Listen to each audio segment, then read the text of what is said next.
Hello students and welcome in my classroom once again.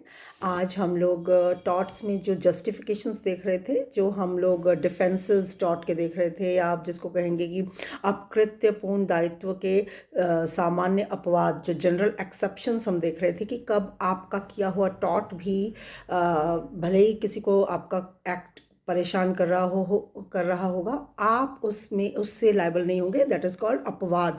आपके अकृत्यपूर्ण दायित्व के सामान्य अपवाद जो हम देख रहे थे, जिसमें हमने volenti non fit injuria first and second act of God देखा था।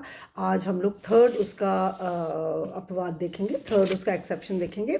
That is statutory authority. Statutory authority का मतलब होगा स्टैट्यूट, जिसको आप कहते हैं संविधि, या जिसको आप कहते हैं कानून, एक्ट, या कोई संविधान द्वारा संवैधानिक अथॉरिटी आपको दी गई हो, संवैधानिक अथॉरिटी या कानूनी प्राधिकार आपको दिया गया हो।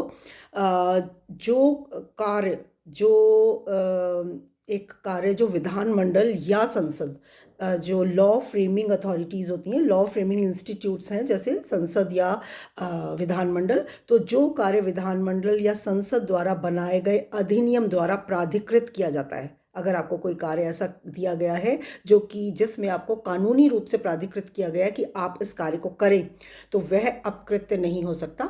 अगर भले ही उस आपके कार्य से, जो कि आपको कानूनी रूप से प्राधिकार जिसको करने के लिए दिया गया है, भले ही उससे किसी को परेशानी हो, कोई हानि हो रही हो, वो कभी भी अपकृत्य नहीं माना जाएगा। जैसे ट्रेन चलाने के लिए आपकी कंपनी है और आपकी कंपनी को ट्रेन चलाने का प्राधिकार कानून की तरफ से दिया गया है, तो आप उस ट्रेन के चलने से अगर कोई धमक उठ रही है या कोई आवाज़ हो रही है या जो धुआं उठता है, जो भी परेशानी, जो भी न्यूसेंस क्रिएट होता है, लोग उससे परेशान भी होते हैं, बट इसके लिए रेलवे कंपनी कभी भी जिम्मेदार नहीं होती है, वो लायबल नहीं होती है। तो इसे स्टैट्यूटरी अथॉरिटी का अपवाद कहा जाता है कि अगर आपको कानून की तरफ से कोई कार्य करने के लिए अधिकार दिया गया है, तो आपका वो कार्य अपकृत्य की श्रेणी में नहीं आएगा। सुनिए, the damage resulting from an act which the legislature authorises or directs to be done, it is not actionable even though it would otherwise be a tort. अगर आपको कानूनी रूप से उस कार्य को करने के लिए अधिकृत नहीं किया गया होता तो वो कार्य टॉट होता, बट अगर आपको कानूनी रूप से अधिकार, कानून के द्वारा अधिकार दिया गया है कि आप वो कार्य करें, तब वो टॉट नहीं कहलाएगा।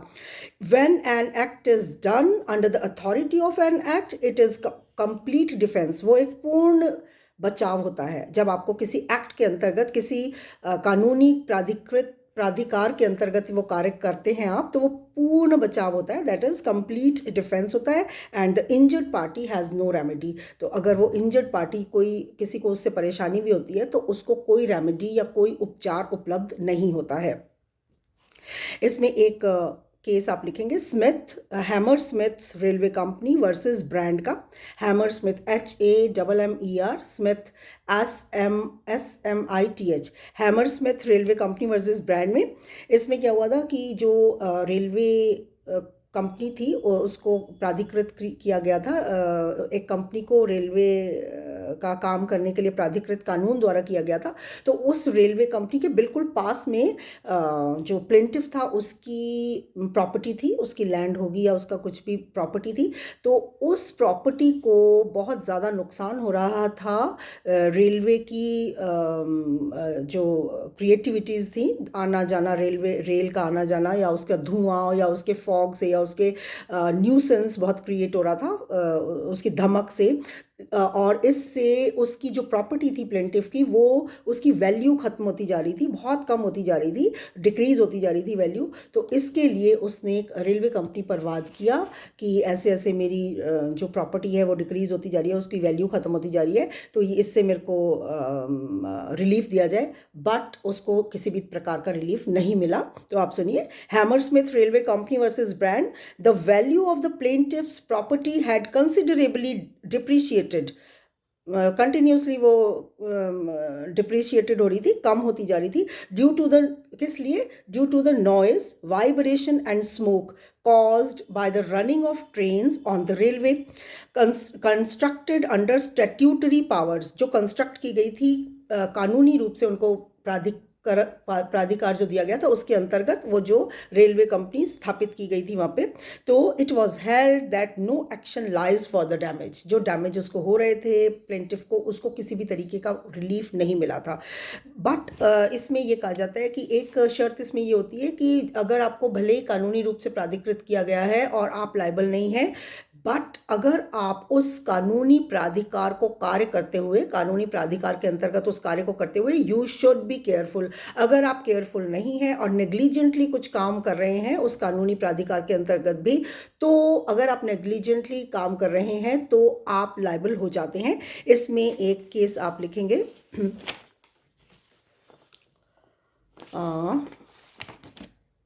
इट इज़ नेसेसरी, ये ज़रूरी है, that the act authorise by legislature must be done carefully, उसको बहुत केयरफुली आपको करना होगा। इसमें एक केस आप लिखेंगे, Smith versus London and south western railway company, Smith versus London and south western railway company में इसमें क्या हुआ था, जो सर्वेंट ऑफ रेलवे कंपनी, जो रेलवे कंपनी थी उसके जो कर्मचारी थे, उसके जो सेवक थे, उन्होंने नेग्लिजेंटली जो ट्रैक के आसपास घास होती है, हैज उग जाती है या जो ग्रास हो जाती है, मतलब घास हो जाती है, जो पेड़ पौधे उग जाते हैं, उनको काटा था और वहीं पर उसको गिरा दिया था, मतलब उसको दूर नहीं किया था, वहीं पर पास में ही उसको गिरा दिया था। वो पड़ी पड़ी वहाँ पे घास सूख गई और जब ट्रेन वहाँ से निकली तो उसकी चिंगारी निकलकर उस सूखी घास पे पड़ गई और वहाँ पे आग लग गई, और वो आग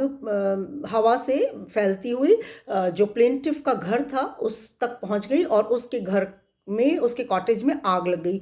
तो ये माना गया कि जो कर्मचारियों ने, रेलवे कंपनी के कर्मचारियों ने, भले ही वो कानूनी प्राधिकार के अंतर्गत चला रहे थे ट्रेन, बट उन्होंने जो काम किया था वो नेग्लिजेंटली किया था, उसमें उपेक्षापूर्ण उनका व्यवहार था और उन्होंने केयर नहीं बरती थी, उन्होंने सावधानी से काम नहीं किया था।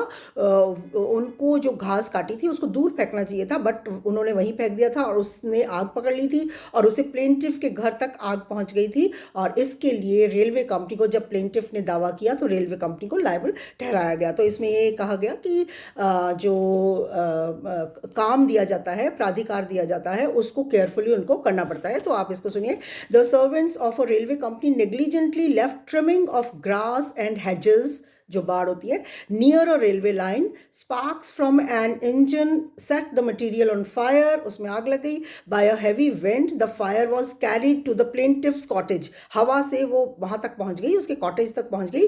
200 yards away from the railway line the cottage was burned, उसका वो जल गया cottage. So it was a case of negligence on the part of railway company, they were held liable, उनको इसलिए लायबल ठहराया गया। तो आपको जो प्राधिकार मिलेगा आप उससे बच सकते हैं, मतलब आप उसके अंतर्गत अगर काम कर रहे हैं तो आप टॉर्ट से बच सकते हैं, ये एक अपवाद है, but you should be careful, आपको केयरफुली करना होगा, वो काम नेग्लिजेंटली आप नहीं कर सकते हैं। तो ये जो कानूनी प्राधिकार आपको दिया जाता है ये दो तरीके का होता है। फर्स्ट इज एब्सोल्यूट, जो जिसको आप कहेंगे पूर्ण तरीके से आपको पूरा प्राधिकार दिया जाता है, और एक होता है कंडीशनल, जिसको आप कहेंगे सशर्त। तो जैसे आपने फर्स्ट केस में देखा, हैमर स्मिथ वाले केस में, उसमें आपको उनको डिफेंडेंट को पूर्ण अधिकार दिया गया था। तो जितनी भी लोगों को उससे परेशानी हो रही थी या उसके धमक से, उसके शोर से या उसके न्यूसेंस जो भी क्रिएट हो रही थी, उसके लिए कंपनी को, रेलवे कंपनी को लायबल नहीं ठहराया गया था। लोगों की जो प्लेंटिफ की जो अपील थी वो स्वीकार नहीं की गई थी। ये उस केस के द्वारा ये बताया गया कि पूर्ण अधिकार दिया गया था उसको। लेकिन एक और केस में जो सेकंड मैं आपको बता रही हूँ, उसमें अथॉरिटी सशर्त दी गई थी। इसमें आप एक केस का नाम लिखेंगे, मतलब टाइटल लिखेंगे, that is Metropolitan asylum district versus Hill. इस केस में Metropolitan Asylum, ASYLUM asylum district versus Hill, HILL का एक केस है। इसमें क्या हुआ था, एक hospital authority were empowered to set up a smallpox hospital. एक जो डिफेंडेंट्स थे उनको एक हॉस्पिटल का सेटअप करने के लिए, एक हॉस्पिटल एस्टेब्लिश करने के लिए, बनाने के लिए अथॉरिटी दी गई थी, कानूनी प्राधिकार दिया गया था। बट इसके साथ ये उनको शर्त लगा दी गई थी कि इससे किसी को कोई परेशानी नहीं होनी चाहिए। बट क्या हुआ कि उन्होंने जो वो स्मॉल पॉक्स का जो चेचक होती थी पहले, जो डिजीज़ होती थी, जो इन्फेक्शियस होती थी, मतलब उससे वो फैलती थी, इन्फेक्शन होता था उससे, तो वो वाला उसका हॉस्पिटल बनाने का अथॉरिटी दी गई थी। तो उन्होंने क्या किया कि वो जो हॉस्पिटल था वो रिहायशी इलाके में बना लिया जहाँ पे लोगों के घर थे। तो लोगों को उससे ये परेशानी हुई कि न्यूसेंस क्रिएट हो रहा था और उनको इन्फेक्शन का खतरा था। तो बाद में उस हॉस्पिटल को वहाँ से रिमूव करने का ऑर्डर दे दिया गया, क्योंकि ये सशर्त आज्ञा थी, सशर्त कानूनी प्राधिकार था कि उनको पहले से ही ये कंडीशन लगा के दिया गया था कि इससे किसी को परेशानी नहीं होनी चाहिए। तो आप सुनिए, metropolitan asylum district versus Hill का जो केस था। A hospital authority were empowered to set up a smallpox hospital. They erected such a hospital in residential area and same created danger of infection to the residents of area. वहाँ के residents को दिक्कत हो गई कि ये infection फैल जाएगा। It was held to be a nuisance, इसको एक न्यूसेंस माना गया, एक उपताप माना गया, लोगों को इससे परेशानी हो रही थी। It was held to be a nuisance and appellants were issued an order to remove the hospital. उनको ये ऑर्डर किया गया कि आप यहाँ से ये हॉस्पिटल हटा दें। So in this case statutory authority was constructed to be conditional to set up the hospital without creating a nuisance, क्योंकि पहले से ही उनको ये इंस्ट्रक्शंस दिए गए थे, ये शर्त लगा दी गई थी, कंडीशन लगा दी गई थी कि आप इस तरीके का काम करेंगे कि किसी को भी न्यूसेंस क्रिएट नहीं होनी चाहिए। बट ऐसा नहीं हुआ और इसलिए न्यूसेंस क्रिएट हुई, लोगों को परेशानी हुई और वो रिहायशी इलाके में एक मतलब रेजिडेंशियल एरिया में उसको इस्टेब्लिश कर लिया था उन्होंने। तो इसके लिए ऑर्डर पास हुआ कि आप इसे यहाँ से रिमूव करें और उसे वहाँ से रिमूव करना पड़ा। तो ये बहुत एक छोटा सा आपका एक टॉपिक था और आज हमारे जो सारे अपवाद थे, जो आपको डिफेंसेस मिले हुए हैं टॉर्ट्स में, वो आज हमारे कंप्लीट हो गए तीनों। तो that's all about this class. Thank you so much, see you soon.